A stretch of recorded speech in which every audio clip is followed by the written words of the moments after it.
All right, so this is going to be a unboxing and first look at the Keychron Q9 Plus. Super excited for this. There was actually a sale on these, like over, kind of like, what's that, Prime Day? Like Prime Day time frame. And so I went over to the website. They were having a bunch of stuff on sale, so I was super excited to pick this one up.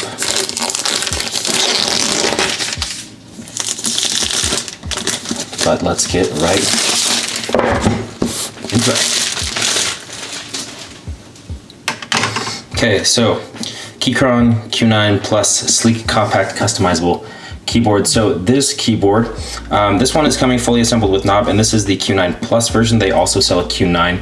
The difference there being this one comes with like a split spacebar, whereas the Q9 just comes, the standard Q9 just comes with one single spacebar. The only advantage to this is you can map these to different things. So say for example, you always hit space with like your right hand or your left hand or left thumb, something like that.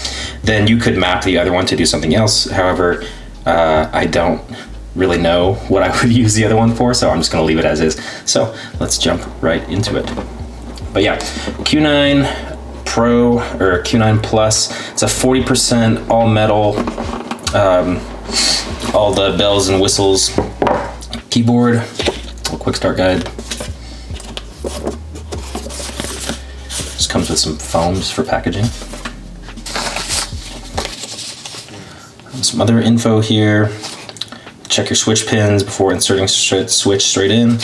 User manual, other fun stuff that I'm sure everyone's seen 1,000 times. Comes with a cool cord. This actually comes with a USB-A dongle kind of adapter here, so you could use it if you're plugging into a USB-A, you can do that with this, or you could just use the USB-C like I have here. Other accessories, let's look at all of these before we jump into the keyboard. Switch puller, screwdriver, hex key. This is a keycap puller, normal stuff. Give you some alternate keys here. There's a Windows and alternate keys, and then what is this? Looks like these are some other, I'm assuming these are mounting plates or mounting screws for the board itself. So I'm not gonna look at that too much. Oh wow, okay. First impression, this thing is heavy. For 40%, this thing is solid. So it is an all metal build. I think it's like anodized aluminum or something like that. I'm probably getting that wrong, so I apologize, but yeah, it is super heavy.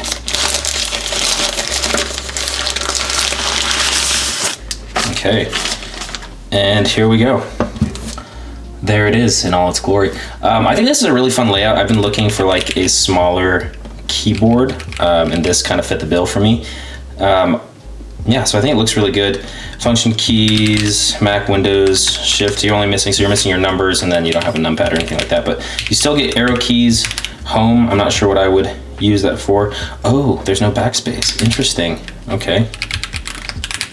Very interesting. You also get a programmable knob, which you can program yourself, and that's interesting. It looks like you can see there's a lot of flex. Well, you probably can't see, but I can see that there's a lot of flex when I press down on the different buttons, especially this knob. I can see the whole board kind of tilt down this way. And I think they said something about a double gasket style mounting of the plate. Like there's like a gasket up here and a gasket down beneath. And I think that might be why that is. I'm not sure. I'm not sure I like that a ton when you're pressing. The knob, super tactile. Not clicky, but it's definitely got some tactile feedback there. You can feel it like kind of hitting the notches as you turn it around. So that's cool. And then I'm assuming we can just get right into a sound test. This model that I picked came with the Keychron Pro Brown. I'm assuming that's similar to like Gateron Browns, but we can jump right into a sound test. It does come south-facing RGB, hot swappable sockets, all 9 yards, but let's hear it.